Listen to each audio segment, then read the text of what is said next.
It's July 2nd, 2023, and I haven't gone to see Indiana Jones and the Dial of Destiny yet. I'm going to go with a friend on Tuesday. I actually was working on a lot of video stuff this weekend, so I haven't seen it yet. Also, I'm not in a big hurry to see it. But who knows? Maybe by the time I see it, I'll actually like it more. Kind of like Last Jedi, which I didn't see right away either. But I thought before I watch and do a review of that movie, because of course I have to, because I'm always talking about Indiana Jones, I thought I should probably do a quick review of that coaster in my Blu-ray set, that Skull movie. So I saw that opening weekend 2008 when it came out, and I remember being really bored while watching it. Like I just was not engaged. How old was I back then? I was 32 when that came out. Lucasfilm spent most of the 90s not making an Indiana Jones 4. They had a lot of aborted scripts like Indiana Jones and the Monkey King and Indiana Jones and the Saucer Men from Mars, which is a line he actually says in Crystal Skull as a reference to that unused script. And I think Kevin Costner was going to be his brother in most of them, but never happened. And probably never should have happened. But then, for some reason, I guess maybe George Lucas was bored after finishing Revenge of the Sith. Here's Indiana Jones 4. So I'm just going to kind of just talk about the issues I had with the movie and what I liked. I know we did that commentary on it, but of course that wasn't a deep dive. So my main issues with Indiana Jones 4, Indiana Jones does not have a whole lot of agency in this movie. He spends a large portion of this movie captured. Like the movie starts out with him captured.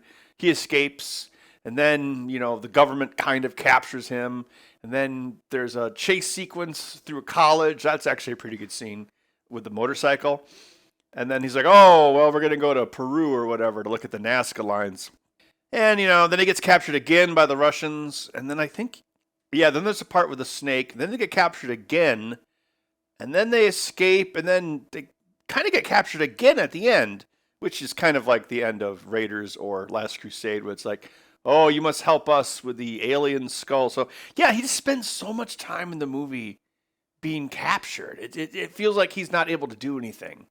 Like, you compare that to, like, Raiders of the Lost Ark, where he finds Marion and then he leaves her in the tent because he's like, wait, if I take you out of here, they're going to start combing the place for us. It seems like the polar opposite of that. You just have that whole sequence in the beginning where there's, like, they're looking for an alien crystal skull.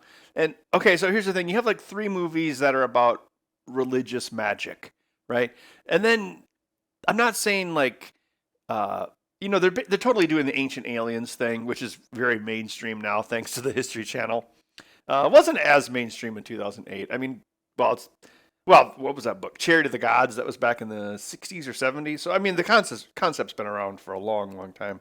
But it doesn't really necessarily mesh with or fit in with 3 movies that involved like religious magic. Because if you the basic concept, well, why do I even need to explain it now? It's been done to death on History Channel. But there's other stuff to it too. Like, the pillar of, what was it? The pillar of smoke or the pillar of fire that Moses followed. Oh, that was a UFO. The Manna Machine was a device made by aliens. The Red Sea was parted by aliens.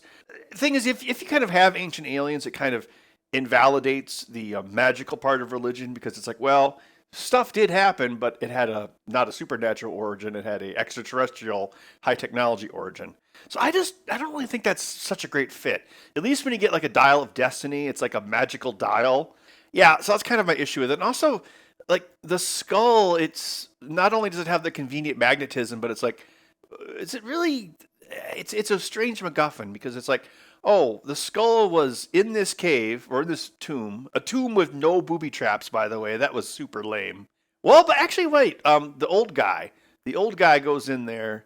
He pulls the mummy head out, and then he puts it back, and then Indiana Jones takes it, and then see, it's just not very interesting. Like, oh, I'm going to go. Maybe that's why there's no booby traps. Maybe John Hurt triggered all the booby traps, and all the booby traps were out of ammo by the time Shia LaBeouf and Harrison Ford showed up. It's just not a very satisfying plot. And speaking of John Hurt, like another problem with the movie is a huge chunk of the movie relies on you having to care about this character you've never met before.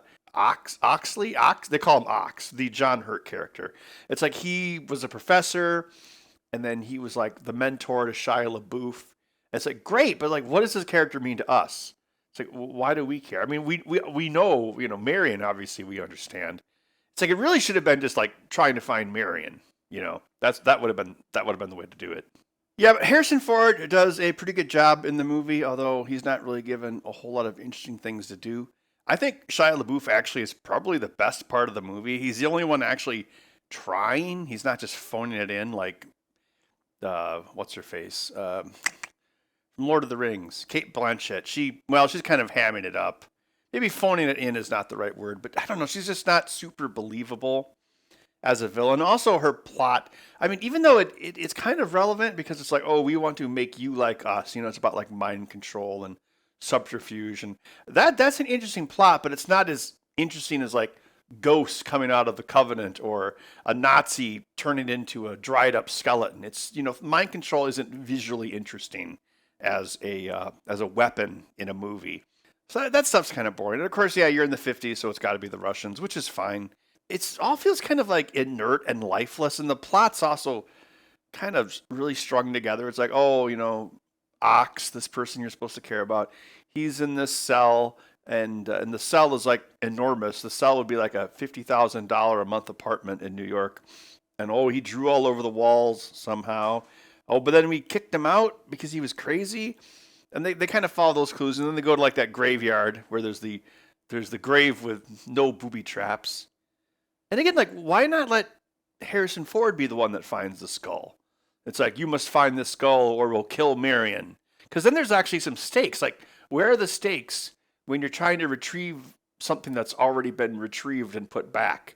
It's like you're renting a chainsaw from the home center when you're doing that. It's just not very interesting. Yeah, and then a lot of the action is kind of dumb. I mean, I think that's probably the worst thing. Is that, okay, yeah, there's some dumb physics in Temple of Doom. And I wouldn't even say the raft. The raft is actually feasible because they put 3 dummies in the raft, they throw it out of a moving plane, and they film it all in one shot as it hits the snow. They actually, I mean, there weren't humans in it, but they actually did it.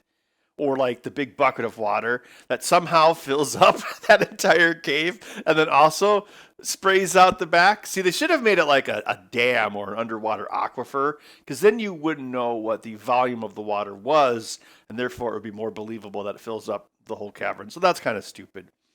Then you get to Last Crusade, and you've got quite a bit more stupidity. Like, you've got the plane that flies into the tunnel that is so stupid. Or what's that other thing that's really dumb in that movie? Or like when he says no ticket in English on the German Zeppelin. Like, huh?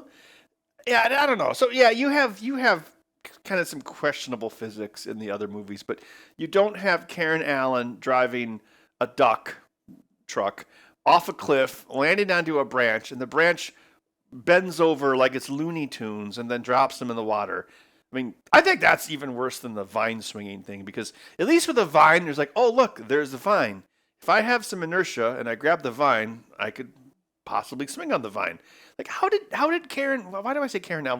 How did Marion know that A, there was a tree there, that B, the tree would support the weight of that truck, and that C, it would drop them gently into the water? It's like, why did they do that? Like, why just have them, they go off a waterfall a couple times anyway. Why don't just have them drive off a waterfall? Or have a fight when they're on one of those ducks and they're jumping from duck to duck, and then the duck falls off a waterfall, and then he jumps onto another duck, kind of like when the boat's being chopped up by the big propeller in Last Crusade. That would have been so much better. So just, I guess, yeah, once you get to like the jungle swinging, or like the bushes hitting Shia LaBeouf in the junk, movie just gets really like, the physics just get stupid. I mean, it's just nonstop. It's like you've had a whole scene of German pilots flying their Messerschmitts into a tunnel. There's also that Ray Winstone character named Mac. It's Mac, and he betrays him in the beginning. And he's like, "What can I say, Jonesy? I'm a capitalist." So okay. So he like betrays him. Then he acts like he's his friend. Then he betrays him again. And I guess that's all well and good, but like, again, we don't know this character. Like, it would like, what if Sala had to betray? It's like, they were going to kill my family, Indy, or something like that, right? Like, give us, why do we give a crap if this character betrays Indiana Jones? We've never met them before. Why not have, like, that person be his buddy for, like, half the movie, and then he betrays him halfway through? That would actually mean something. But we don't care about the character. He just randomly betrays him. And then at the end, what is it? He's like laying there on that staircase, and he's like, "I'll be all right, Jonesy," even though he's about to die. And he doesn't even like try to get up, and he's just like laying there holding the whip. It's like, what the heck is going on? It's like they got to the end of the movie and they're like, "Oh, this character needs to have a comeuppance for being bad," just like Ilsa Schneider in Last Crusade. But they're like, well, how do we kill him? Like, well, what if he kind of just trips and then just gives up? You know, he's like this greedy character who's looking out for himself, but for no reason he just lets himself die at the end. He doesn't die doing something heroic to save Indy, to redeem himself. Like, I will hold up this pillar while you guys get to safety. No, that's not what happens. He just like lies on the ground and gives up. See, that's not satisfying. Like, yeah, so have him go halfway through the movie as his buddy, then he betrays him. He's like, "They've got my wife," or something like that.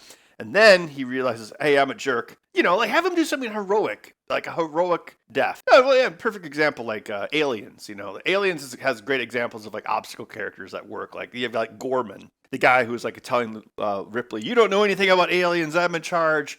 And in the end, it's like, "Oh crap, I'm trapped in this tunnel with Vasquez. I guess I'm going to blow myself up so Ripley and Newt can get to safety." Like, that's what you do with obstacle characters. Like, they have to learn that they were wrong, but then they also either make a sacrifice or they learn something, or they learn and make a sacrifice. They don't really write obstacle characters correctly in movies anymore. Like, a brilliant example of an obstacle character is coming back to Minority Report. They have the Colin Farrell. Is that the guy's name?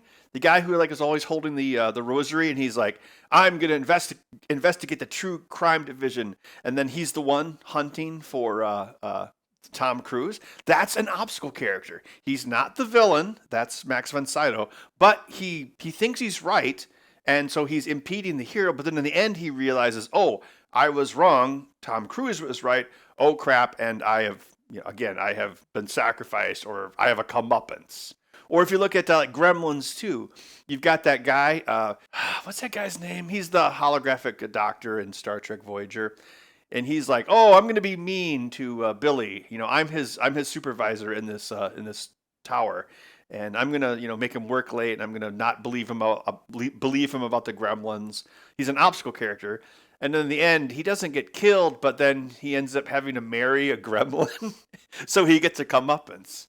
Whereas in that same movie, you have Clamp, who is kind of an obstacle character, but then in the end, he's like, "Oh, I'm going to learn from my mistakes of making this evil automated building, and I'm going to actually help to fight the gremlins." And then he is rewarded because then that one woman with the weird accent is like, "I work for you very hard," which is movie speak for, "We're going to hook up."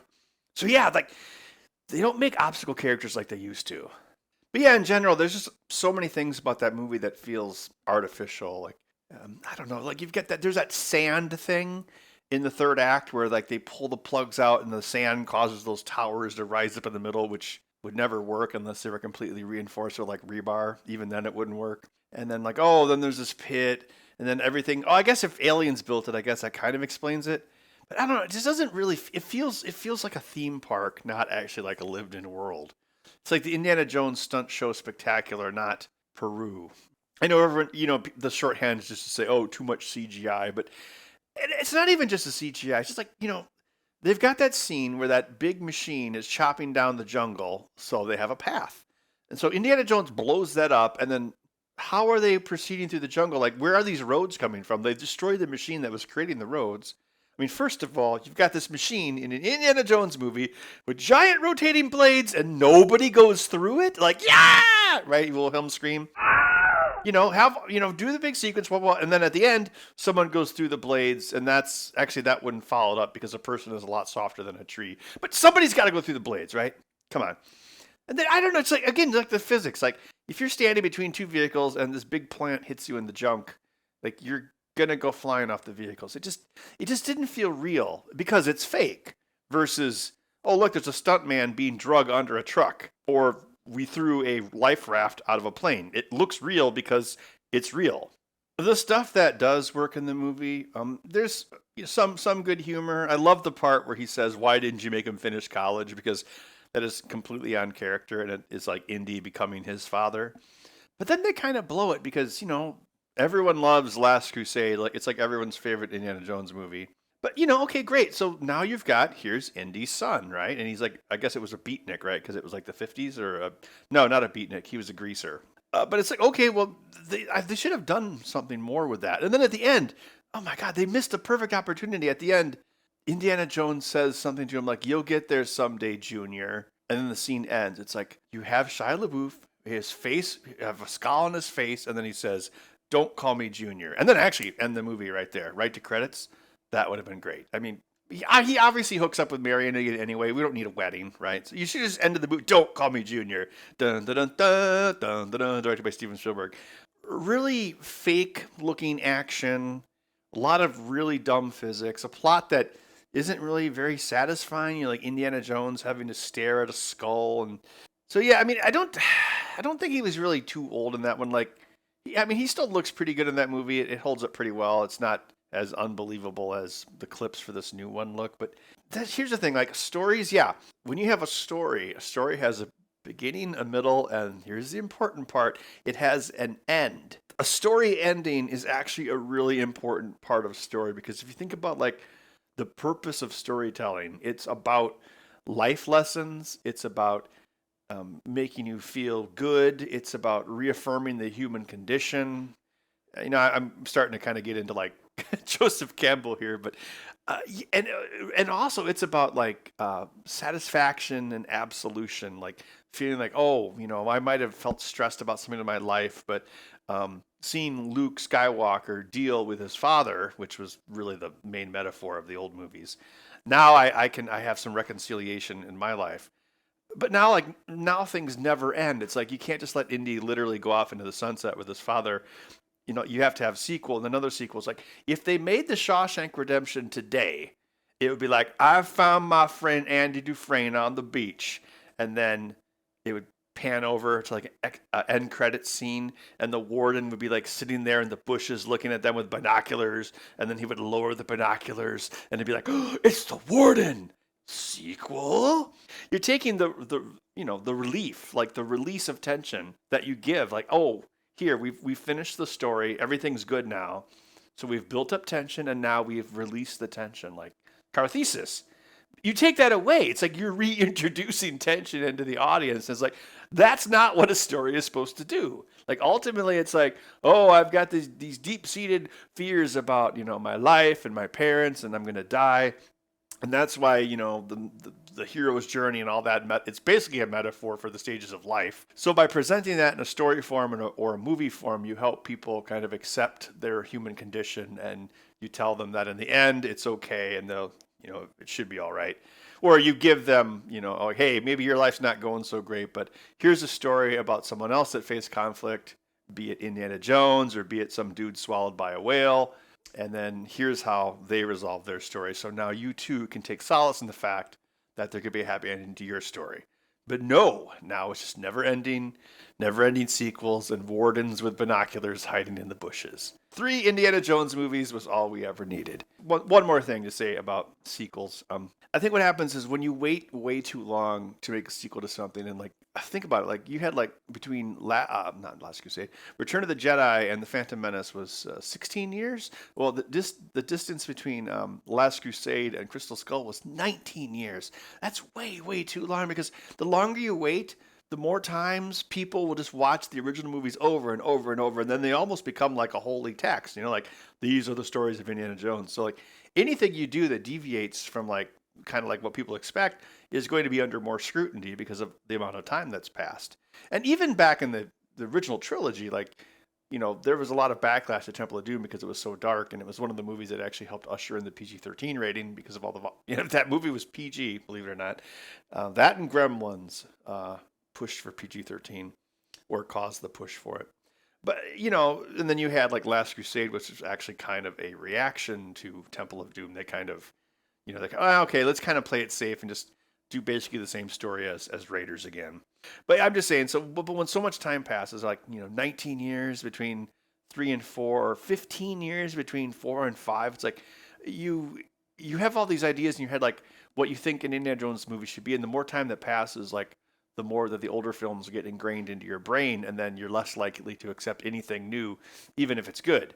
So like maybe it is good and you just don't realize it. I mean, again, like a lot of people didn't like Temple of Doom. I mean, I think it's great, but it's like, hey, this is not what I expected at all. Like, there's no clues, there's no artifacts, there's no sundials. They're just like trapped in a cave the whole time, and people didn't like it. So yeah, you just have this expectation of what the movie should be, and then if it's anything different, it's like the angry video game nerd trying to make movies, and everyone on YouTube is like, no, we don't want movies, we want profane reviews, and then you kind of get trapped. And same thing can be said of movies. All right, well, that was my review of Indiana Jones and the Temple of the Crystal Skull, or whatever it's called. And yeah, I've probably watched it about 4 times total since it came out, and I've tried to like it, but it doesn't really get any better. It's got a few bright spots, but overall, it's a pretty big mess. It's probably one of Spielberg's worst films, although it is more watchable than 1941.